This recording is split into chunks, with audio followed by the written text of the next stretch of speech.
Thanks, Mr. Chairman. General Dempsey, the JSTARS Airborne Battle Management Command and Control Intelligence, Surveillance, and Reconnaissance Platform provides theater commanders, as you well know, with vital ground surveillance to support targeting and attack positions.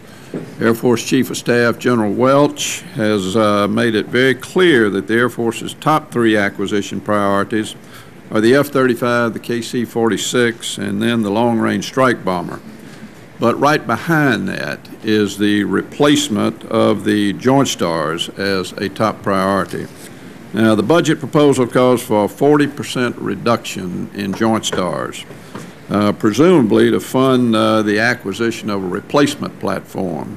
Can we meet BMC2 requirements with this proposed reduction, and what is the proposal to replace this platform? Well, the proposal to replace it, that is to say the next generation JSTARS capability, is a question I'll have to go back and get with the Chief of Staff of the Air Force. But I can tell you, you asked the right question: can we meet current demands with the current inventory of that platform? And the answer is it's very difficult. It is one of our high-demand, low-density platforms.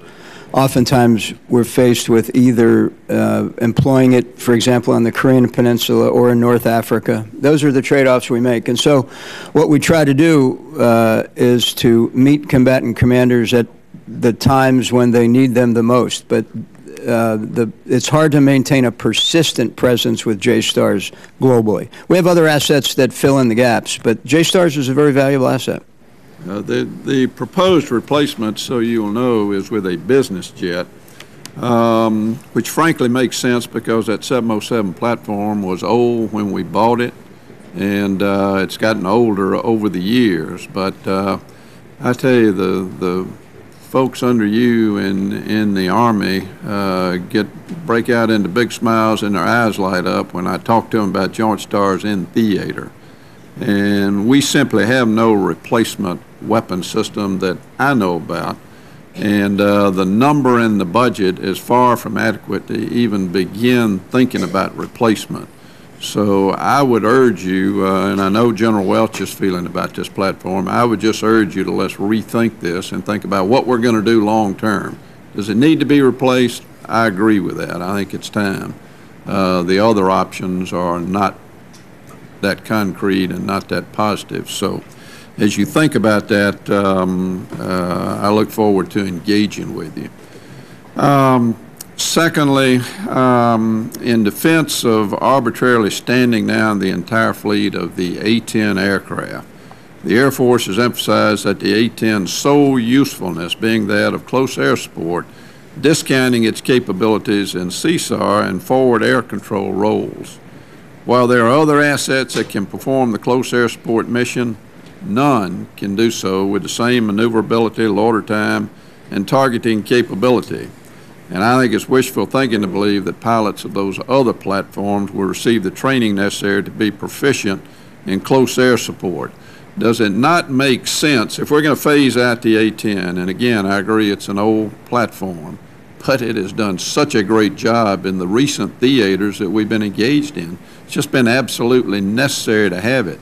So does it not make more sense that as we phase in the F-35, that's the point in time in which we phase out the A-10 rather than just arbitrarily cutting off the A-10? In the case, for example, at Moody Air Force Base in my state, we're going to take those airplanes out in 15 and 16, but yet we're not scheduled to even think about another tranche of F-35s being designated until about 22 or 24. So my question is, doesn't it make more sense to phase those out as we phase in the F-35? I'm probably one of the few people in the room that's actually had an A-10 come to my rescue, so you don't have to convince me that it's been a very extraordinarily valuable tool on the battlefield. What you're seeing play out here is some of the very difficult budget decisions we've got to make. In the Air Force, the Chief of Staff is trying to reduce the number of airframes so that the tail, the logistics tail, the infrastructure tail, is more affordable. In the Army, I'm sure at some point we're going to have a conversation about going from 7 different rotary wing platforms down to 4. It is the kind of decision we actually have to make in the current budget, with the current budget pressure. So I do support both the Chief Staff of the Air Force and the Chief Staff of the Army on their decisions.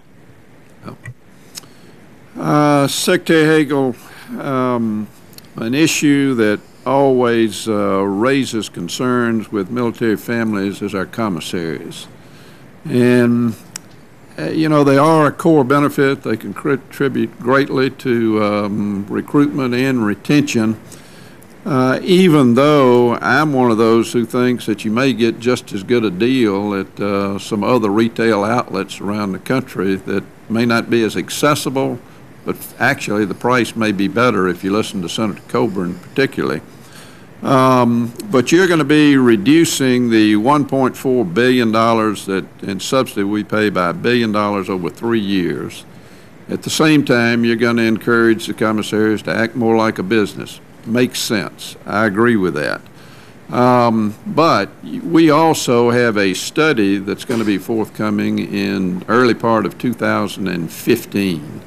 Does it relative to the commissaries. Now, Senator Warner and I introduced a bill yesterday to leave the level of funding in place until that study comes back. Doesn't it make more sense to let's see what that study recommends, which frankly may recommend the elimination of commissaries? I don't know what they may recommend, but doesn't it make more sense to let's see what that study says before we go about reducing the subsidy in a significant way?